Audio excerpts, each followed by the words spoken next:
Right. Good morning, good afternoon, and good evening, depending on where you are watching us from. And happy Palm Sunday. We are right back here on discussion about federalism and how far in Nigeria. We'll be touching on two very sensitive topics today, but please just sit back and let's roll together. Alagbafemi Odedeyi is right on the program. Alagbafemi Odedeyi, you are welcome to the program. Yeah, thank you for having me, and good, happy Sunday for everyone. Thank you. Thank you. Now we're picking today's program, and our first question is really going to deal with the call for regional system of government in Nigeria. We know that many groups have called for Nigeria to be brought back into a regional style of government. Although each group's idea about what to form a region and the sort of power to be given to that region may be different and diverse as the numbers of those organizations.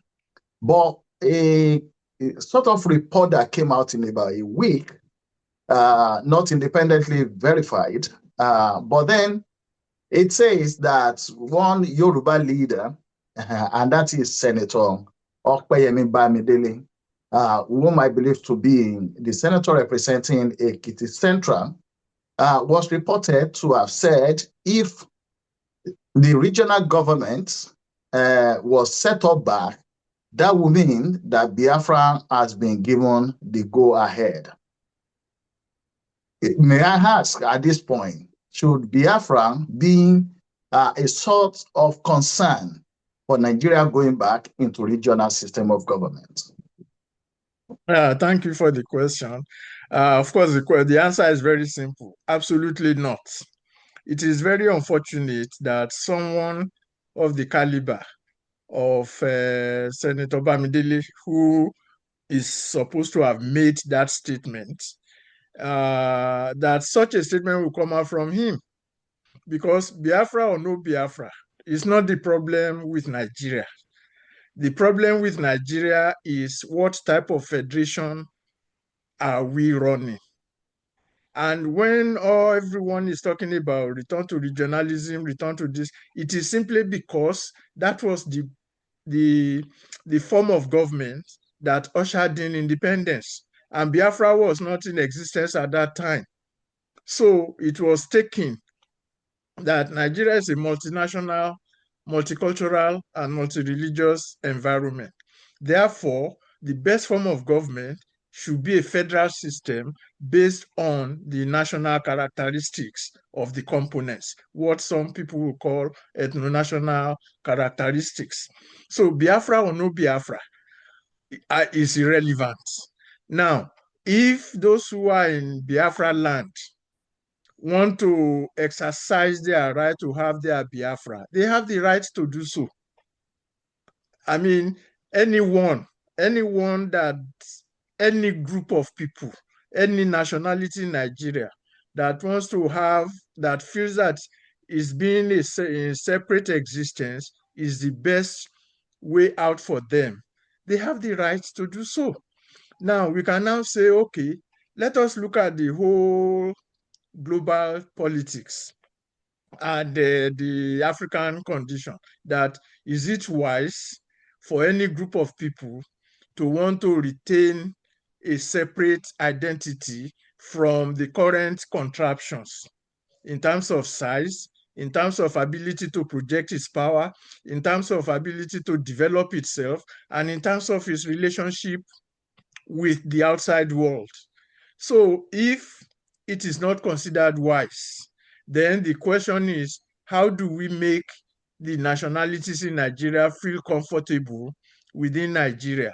And the simple answer is through federalism, so that whatever it is that is particular to your nationality will be controlled by you, that is by the nationality, and whatever binds us together will now be controlled by everybody with everybody's input.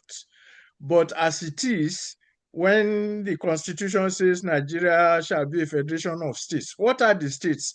Who created the states? Now, even the Biafra we are talking about, they are still talking about having another state. So you can see that even the state creation itself is very problematic. So, because I mean, and then not to talk of Yoruba land, we are talking about Ibadan state, Ijebu state. Everybody is talking about their own state. So the notion, the idea that Nigeria is a federation or shall be a federation of states is even wrong and illogical. So, and that is the problem with political leadership that we have. The Yoruba will say, wọ́n fi ẹ̀tẹ́ lẹ̀, wọ́n pàlàpàlàpà. The English will say you are curing ringworm, abi? Ringworm while leaving the leprosy to fester. So, so when a leader in Yoruba land, for that matter, now reduces the quest for federalism to whether Biafra will revive or not, is very, at the very minimum, is very unfortunate, and it should be condemned. It should be condemned, and it has no place. The question of Biafra is not for Nigeria to solve.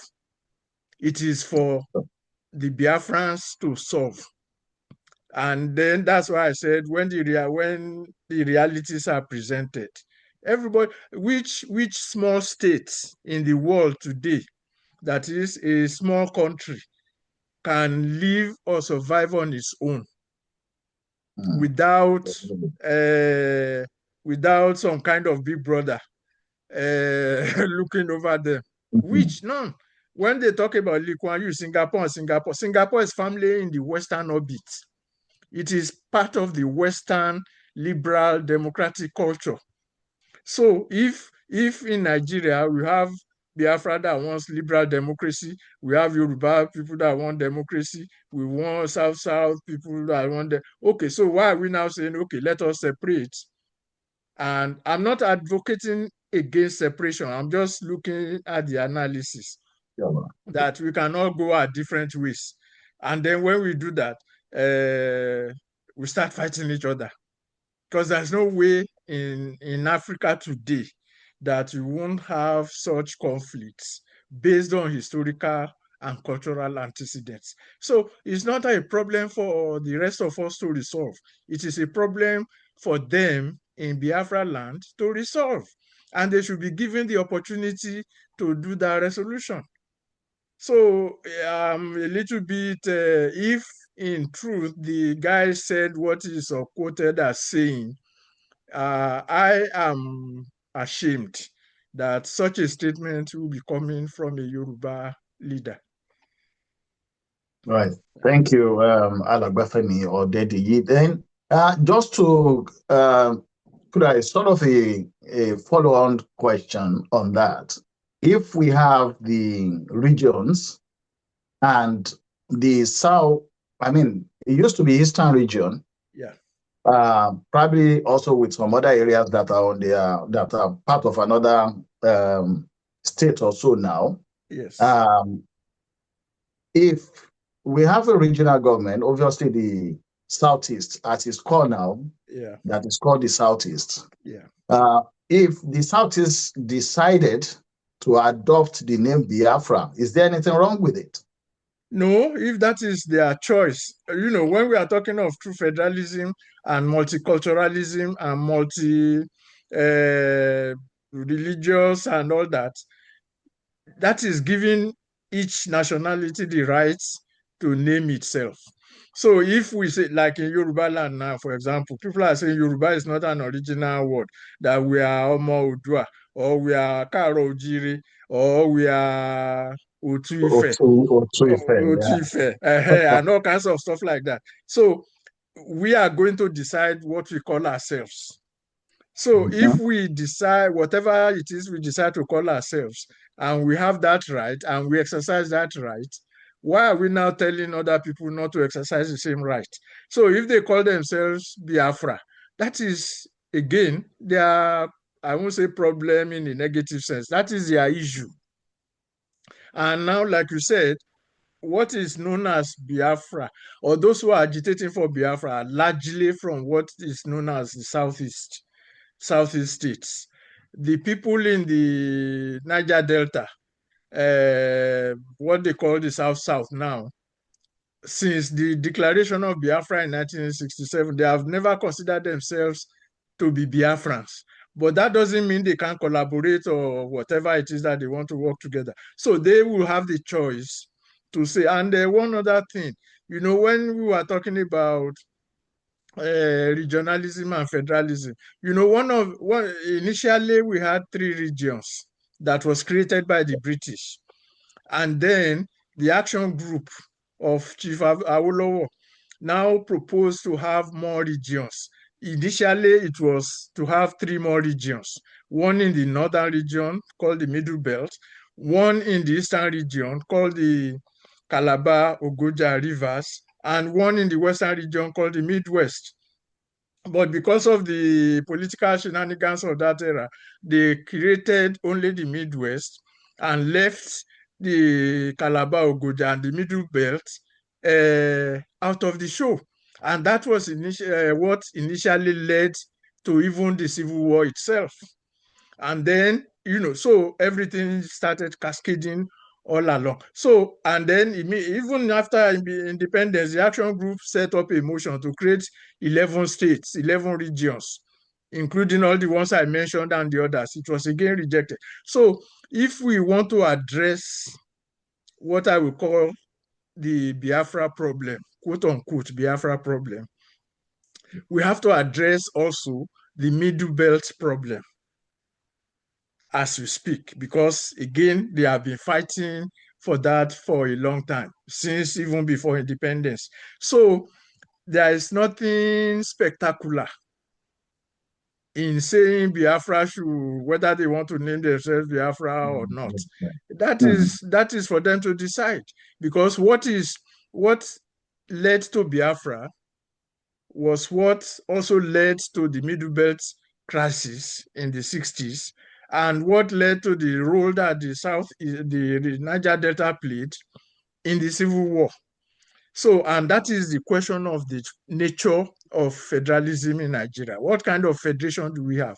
Is it a federation of states, like the Constitution says, or should it be a federation of the peoples of Nigeria? And if it's going to be a federation of the peoples of Nigeria, which is what we advocate, then if they call themselves Biafra, that's their own issue. Yes. Right. Thank you, Alagba Femi Odedeyi. At the backdrop of that as well, if the current 6 regions that we have, assuming 6, yeah.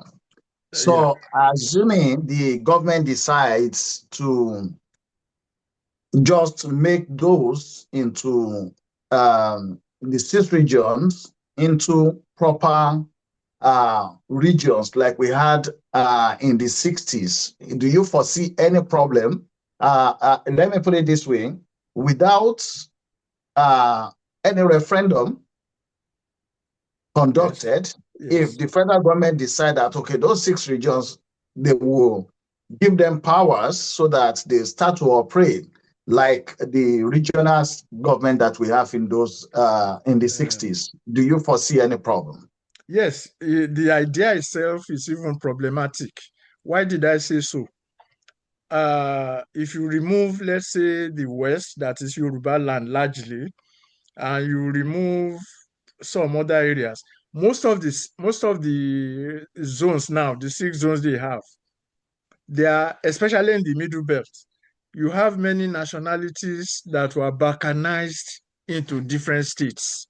So you have many nationalities that have been made into minorities in their own states. I think the Igala people were distributed among 6 states or something like that. And then you have the Yoruba in Kwara and Kogi that have been saying, look, let's be part of Yoruba land. We want to be part of Yoruba land, which they were denied. And it is still causing problem even in the east as we speak. That's why some people in the Niger Delta will say they are not Biafrans. And Biafra will draw a map that will include all of them. And then they will start fighting each other.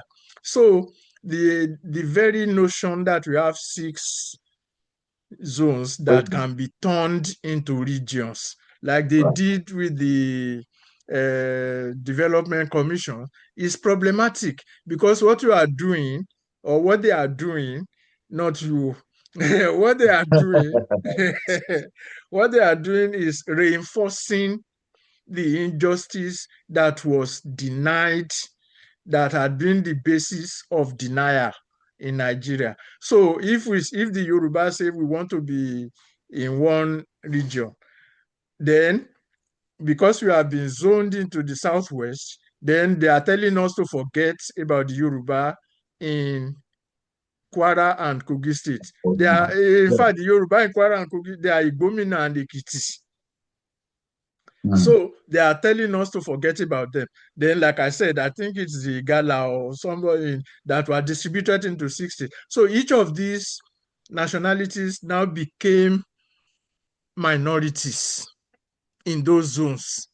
And then it starts creating its own problem. So that's why we are saying it was the military attempt to bypass the nationalities that made them create those zones.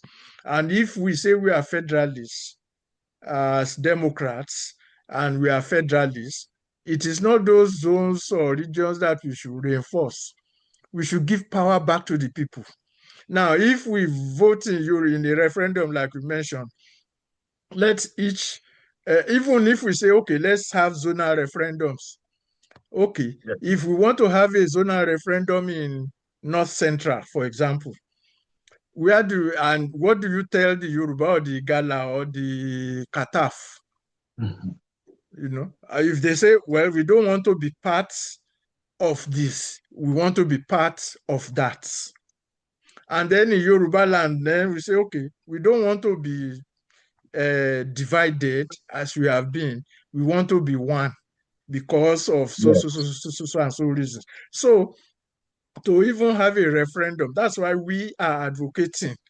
That's why we say in Yoruba land, we say Yoruba referendum. What we mean by that is nationality referendum. Let each nationality or a combination of nationalities decide how they want to govern themselves and form a federation on that basis. That is the whole import. So the referendum question will be on where each one wants to belong. What do you want? If the Yoruba in Kwara and Kogi say they want to be part of us, fine. If they say they don't want to be part of us, fine, but give them the opportunity to say so. You can't decide for them as they have been doing since 1966. So and of course, we are saying the best way and the most democratic way of doing this thing is by a referendum to be conducted within the nationalities themselves. And again, to bring it to remembrance, Chief Wole Olanipekun, who is his son, also endorsed the same position. In fact, he even said each of the nationalities will determine the parameters for the referendum. So why are we running away from the obvious? So when they created the Development Commission, they will now bring, for the Southwest Development Commission, they will now bring someone from another zone to come and be a member of the board. We don't know the character of the person. It's just a political appointment. They do the same thing all over the place. So what is the business of someone from Northeastern Zone in Southwest Development? If, so all those things. So, and it also points to the fact that the Nigerian problem cannot be patched up, because the more you patch it, the more the problems arise. All right, thank you very much on that.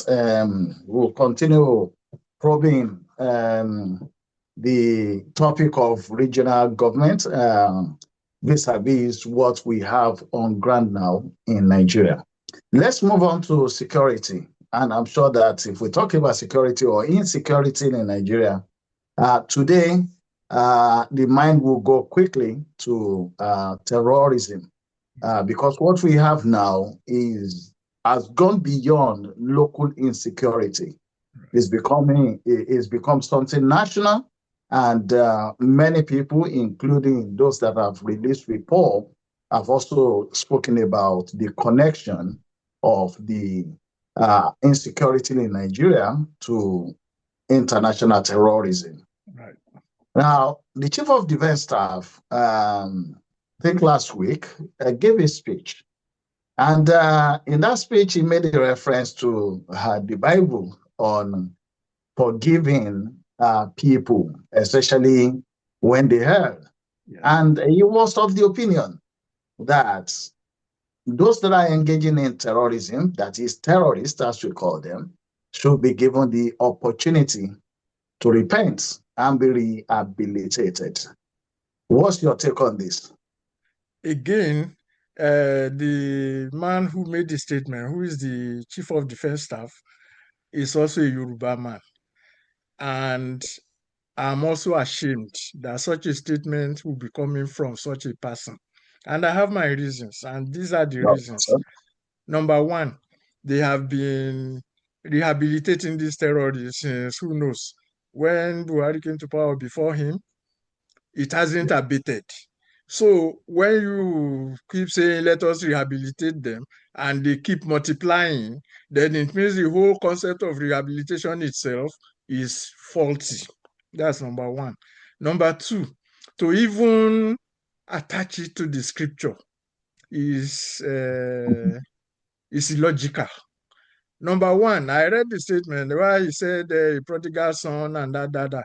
Now, the prodigal son in the Bible was not a criminal. He was a prodigal. He wasted money. But that by itself is not a crime. That's number one, A part of it. The B part of it is that it was his father's money that he wasted.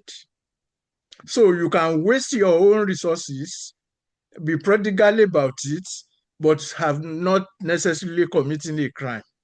But if you go to someone else to steal that person's money or property and waste it, you will not be prosecuted for wasting that property. You will be prosecuted for stealing it. Yes. So if a terrorist that is kidnapping and killing people is now considered to be prodigal, in fact, I would say it makes no sense. Number three, the terrorist already believes, and there's a religious dimension to it, we can't run away from it, believes that dying in the process of committing the act of terror brings martyrdom. And now you turn around and say, okay, don't martyr yourself, we will forgive you. What does that do? It emboldens the terrorist to act, because either way, the terrorist benefits. Either if he dies, it is martyrdom. If he doesn't die, it is rehabilitation. So he benefits. Meanwhile, the victims in court. Now, number four, we supposedly have a correctional system, that is the prison service, which they renamed correctional service. What is the purpose? The purpose is to punish offenders. And when it was the Nigerian prison service, it was meant to be punishing offenders. When they now claim to have turned it into correctional service, it became, to rehabilitate. So if we want to rehabilitate terrorists, why don't we rehabilitate all those already in correctional centers? So on all fronts, the man misspoke. I mean, I won't want to go beyond that. He misspoke in the sense that there's no logic. There's no logic in anything he said, either historically or contemporarily. And the man is the chief of defense staff, for Christ's sake. He's the leader of the security forces that is supposed to fight terrorists. And he's now saying they are repentant, they are, what did he call them again? And they should be given They should be opportunity given to repent. opportunity to repent, yes. So then why is he the chief of security? Why didn't he just go and take up the cassock and start preaching? So that is the nature of the problem that we are talking about. That because the people of Nigeria do not control their own society, that is why you have all this kind of stuff being said. Because if we have a Yoruba region, for example, in charge of our security, I'm sure anyone in authority who comes with that kind of rationalization will be booted out in the office the same day. Exactly. Yeah. Exactly. So now, Alagba Femi Odedeyi, some people who have commented on it said this was the same thing that Sheikh Gumi proposed. And some also they've tried to bring it side by side with the negotiation that was done with the Niger Delta people. right. Would we have just enough time for you to just give a little bit about that? Yes. If Niger Delta could be rehabilitated, what is wrong with this proposal?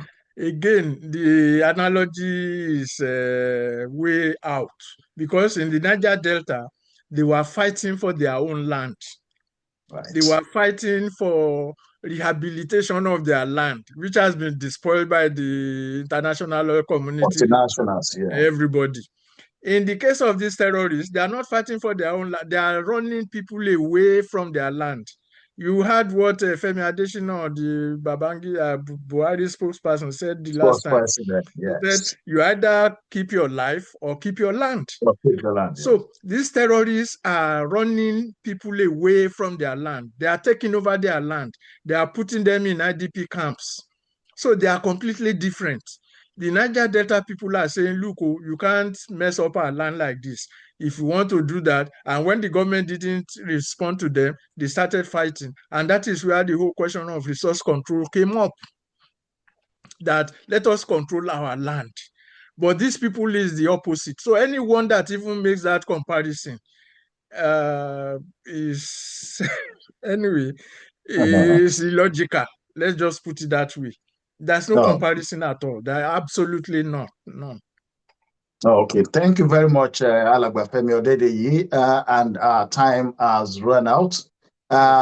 We just want to thank everyone that has been with us and those that will still be watching this program. The key thing there is that the terrorists now cannot be compared to the Niger Delta militants, because the militants were fighting for their land. Yes. They were actually fighting against the multinational oil companies. But for the terrorists now, they don't have any, it's like they don't have any cause. Yes. They were just trying to displace people from their own land. And I think that is clear enough. Thank you once again, Alagba Femi Odedeyi. Thank you so much for always being on the program with us. We are bringing you back next Sunday by God's grace, and we'll continue on this journey. Federalism, the journey so far. Thank you. Thank you. Thank you.